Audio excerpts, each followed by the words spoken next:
the ever seems so far away. She flopped back on the pillows.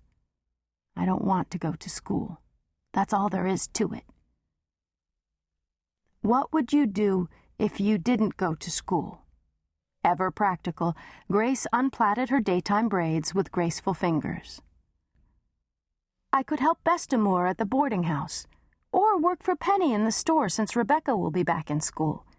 I could even help Dr. Elizabeth in the surgery. Maybe I could find work in Grand Forks or Grafton. Grafton. Ellie's family lives there. Surely Goody could find me something to do. But you don't like blood. Better than school. Sophie ran her fingers into her dark hair and pulled it straight up.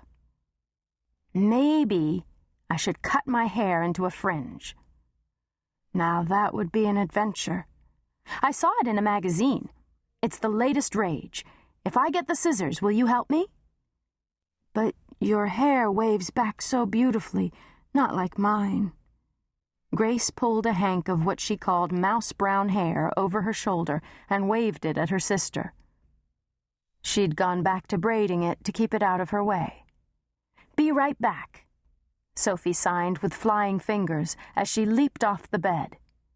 Racing down the stairs, she snatched the scissors out of the sewing room and raced back up. Sophie never walked if she could dance or run. She paused in the doorway. Grace lived up to her name. Right now, she sat on the bed with her arms raised, braiding her thick hair for the night. The light from the kerosene lamp outlined her in gilt.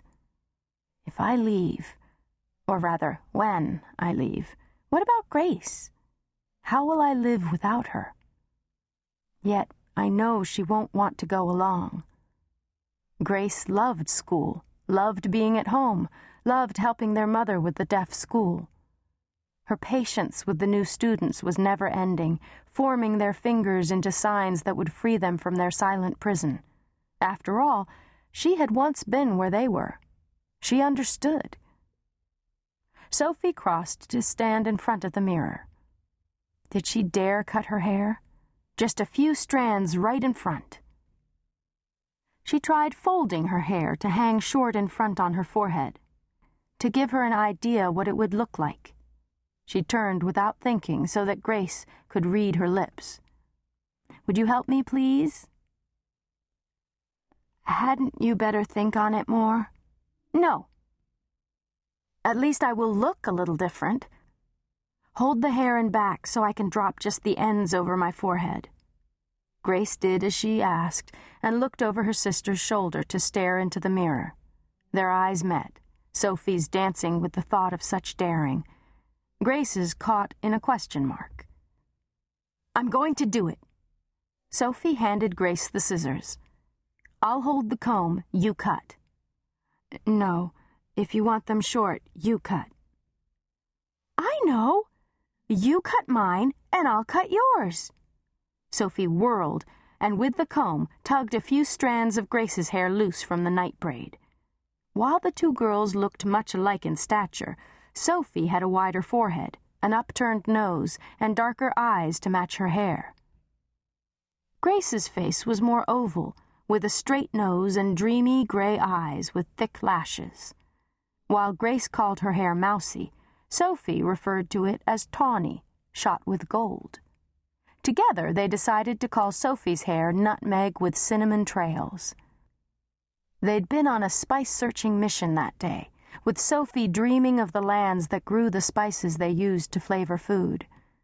Pepper had been too dark, cinnamon too red, allspice too strong, and nutmeg just right. Grace hefted the scissors, opened the blades wide, slid one edge along her sister's forehead, and pulled away. I can't do this. Of course you can. Just cut right above my eyebrows. I read that was best. But what if I slip and cut you? You won't. Sophie combed the long strands all the way out and started again at her scalp, stopping at eye level. There. Now cut. She adopted a frown of command on her face,